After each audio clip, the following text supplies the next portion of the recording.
it needs to be almost white. And your darkest, or I should say your lightest tint, should be close to white, but still see a little bit of yellow in there. Your darkest shade should be close to black, but still see a little bit of color in the mixture. All right? If you follow that to the letter and you do that, then it should be okay. But if you don't make your darkest shade dark enough, then when you get to a darker color and it ends up being darker, you're gonna have to go back and make it darker again. Make sense?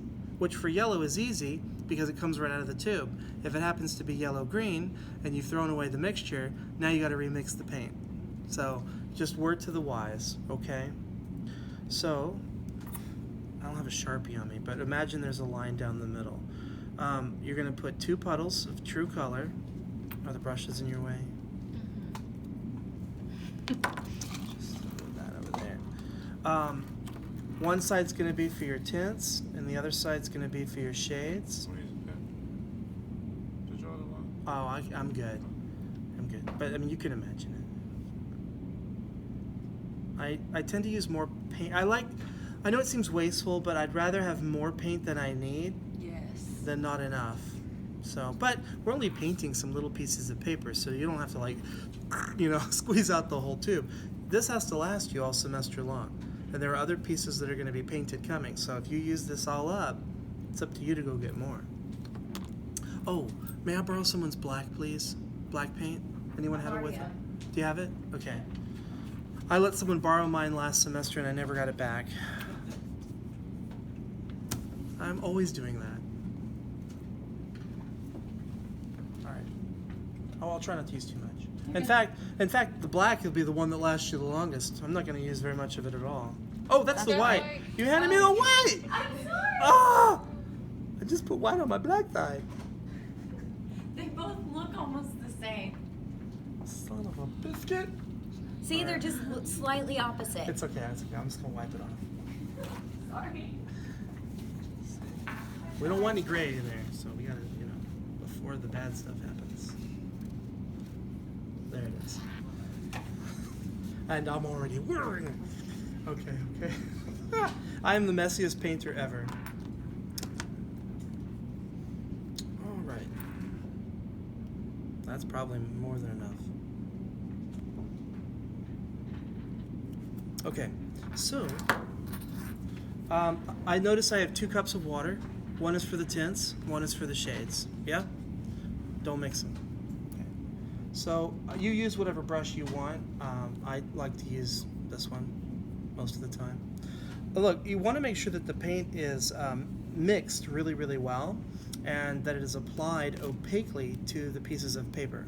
Remember that we're painting on the textured side of the paper. The smoother side of the watercolor paper is that which is going to get attached to the board and or on top of other pieces. Okay.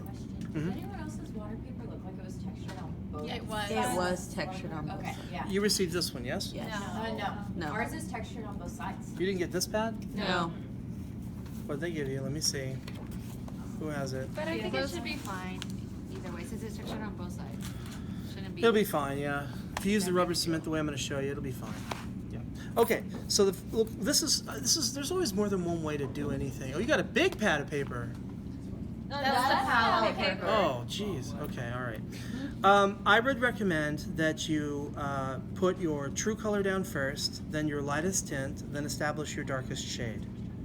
Then figure out everything in between. So say that again. It is that. This is this one. No, it's not. No, it's May I see it? I know I'm taking up your precious time. Just give me a second. I just want to see it. Boy, these supply people never get it right. They really are both textured because I panicked a little bit and then I realized I even made my girlfriend tell me which side was textured. It's the same thing. She was like, Yeah. "They're both." Okay. So anyway, watch what I'm going to do. Now, remember that we call these ranks. So I'm going to go at the top to bottom, and I'm going to call this my rank 1, rank 9. And then true color, for color intensive hues, I'm going to say it's rank 5. We'll have another discussion about that in a minute. All right, so the first thing I'm going to do is start with a puddle of white. And by the way, white tends to be kind of gummy. That's because of the chemicals in it. I'm going to take the smallest amount of yellow and mix it in. And that's gonna be rank 1. That's going to be rank 1, my lightest tint. I'm not close enough to video, so somebody who's videoing it, talk to me after. Just want to make sure it's mixed really, really well, and that you can see a difference between this and pure white. Yes. Okay. I don't like to use my brush when there's a lot of paint on it, so I always just kind of like wipe off the excess paint, which seems wasteful, and then just go back and just kind of reload the brush on both sides and brush it on.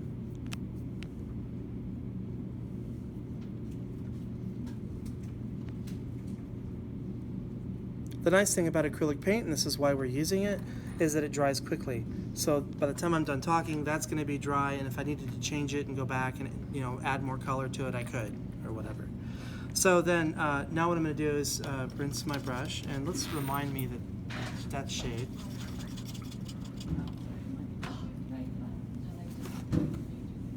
I'm going to move that before I wear it. Every time you rinse your brush, please guys, make sure you rinse it very, very thoroughly, and that you remove all water or moisture from the brush, okay? And then just take your true yellow. Now, the more color intensive a paint is, the more translucent it is. So it's entirely possible that this is going to take more coats than just the 1, 3, 4, 5.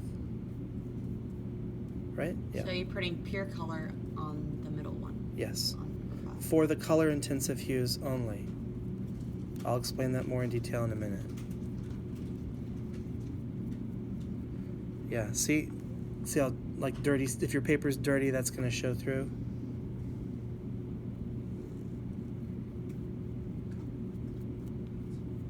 So you might just want to wait a minute and put a second coat on it, because you can only put so much while it's wet. Okay, so then I'm just going to rinse the brush, and then I'm going to create my darkest shade. I'll switch cups. Feel free to change water whenever you want to, if you feel that the water's just so dirty that it's a problem. I'm just going to switch so I don't make a mistake. I'm going to go ahead and make my darkest shade. I'm going to, remember, with the lightest tint, I started with a puddle of white and added true color to that. But for the darkest shade, I'm going to start with a puddle of true color and add the smallest amount of black. Doesn't take much. Well, maybe more than that. Hold on. I didn't need to get that much yellow, but okay, I did. So, you know what? I'm just going to do that. Oh, by the way, I forgot to mention, I gave everyone a palette knife. Here it is. Mm-hmm. It's, it's inexpensive stuff. If you want to use it, fine. If you don't, fine. I don't care. I just wanted to give you one. I don't like using the palette knives for paint mixing a paint. I'm just adding a little bit more black to the mix. Careful. That's pretty dark, huh? Well, I know something that you don't, maybe, at this moment, and that's that when you go to mix your darker hues, your darkest value is going to be pretty dark. So I want to make sure that it's not too light, but can you see a difference between that and the black? Mm-hmm. Do you think I should go a little darker? Yeah. Go a smidge darker. We're going to get it pretty close. Okay, now please remember, keep this in mind. Don't forget what I'm about to say. With your true color and tints, you can get away with not using 2 coats sometimes. But when it comes to the shades, you always need at least 2 coats. Because if the white of the paper comes through, what does that do? Lines coat. It grays out your color. That's right. I say that and I just got a really good coat on You my have first more one. of these paper. It's all right there. And I can get more if we run out. Wow, it's drying fast too. Just make sure it's not brushy and it's nice and opaque. This one. So I've established my lightest tint, my darkest shade, true color. Now at this point you can choose finish out your shades and then go back to tints, or finish out your tints and go back to shades. I'm just going to keep going shades. So are you gonna do a yellow and then like a purple demo, or just yellow? Oh, you want me to mix a color? Is that what Like you're saying? secondary colors. I can mix a color for you if you want, but I need to finish this first. Yeah. Okay. I want to make sure I just don't run out here. so because all I'm going to do is keep adding more and more black to the mix. In fact, I'm just going to grab that.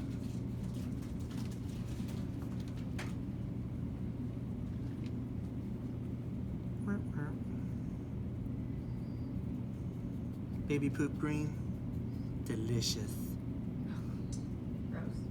My sister did that today. That's really gross. Nothing grosser than changing diapers. My dad used to call guacamole bacon. Oh man, Horrible. yeah. So this is my first shade. Remember, I've only got 3 steps to go here, and I'm thinking that looks pretty close. Pretty close as what? The middle? No, my first one. I'm gonna add just a little bit more yellow though. Hold on. Yeah, it's just a little dark. That's a little better. So this is gonna be the third one? Yeah, my first shade. I think that's pretty well mixed.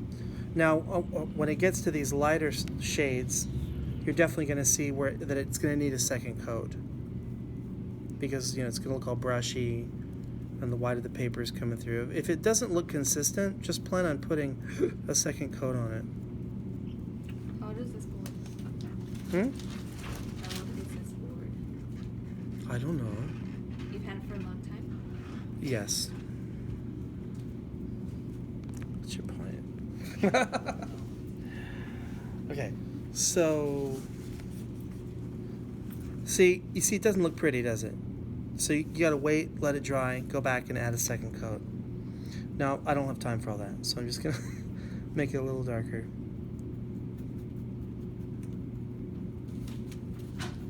How much darker? A shade or two. A little bit more than that. Ooh. Yeah. Ooh. Let's see. That looks pretty good, huh? You just want to, you're trying to Green. gradually get there.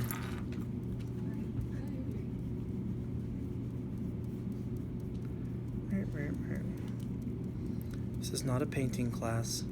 I'm not looking for texture. I'm looking for opacity. Let's make it darker still.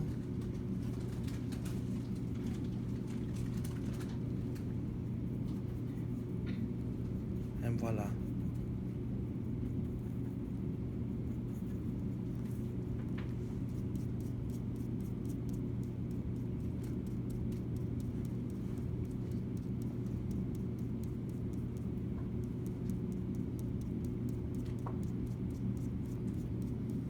Skadoosh. Remember though, I'm not putting second coats on these yet, so they're gonna look a little brushy. But that's a pretty good gradient, don't you think? Yes, no, maybe.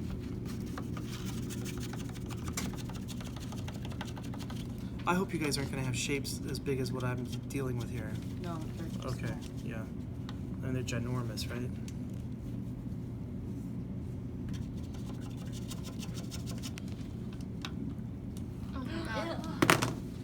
You're welcome. That could kill you. I'm not allowed in that. Not likely. You know what's gonna kill me? Everything else. Okay. Here we go. This is pretty much already dry, so I'm just gonna have to remix. But Took a time for the worst. yeah, man. Okay, so do. Let's add some more. Lemon chiffon. This always makes me think of lemon meringue. Too much? Are you trying to recreate your first shade? No. I'm going for the second one. I'm trying to figure out how color intensive I want it. That looks pretty good.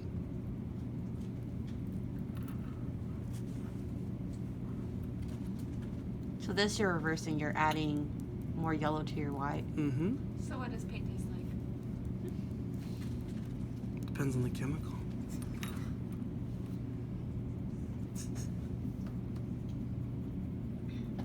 That one needs to be a little more color intensive, don't you think? Yes.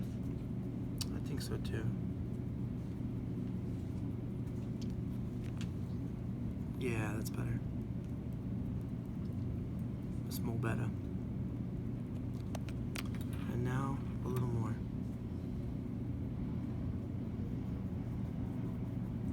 That's kind of strong. That's kind of strong. That's kind of strong.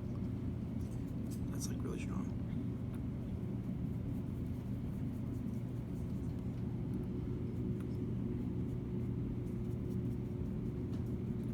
Yeah, that looks all right. What do you think? Mm-hmm. Go with it? Go with God. Hold on. Another reason why I wipe off the excess brush paint on my brush is because if you don't, it's not really well mixed. You know, it can get all streaky on you. See, here I'm getting away with just one coat. But a second coat wouldn't hurt. A little more. Ooh, what are you doing? Okay. Back it up, Jack. All right. That's probably it. Right there. Mustard.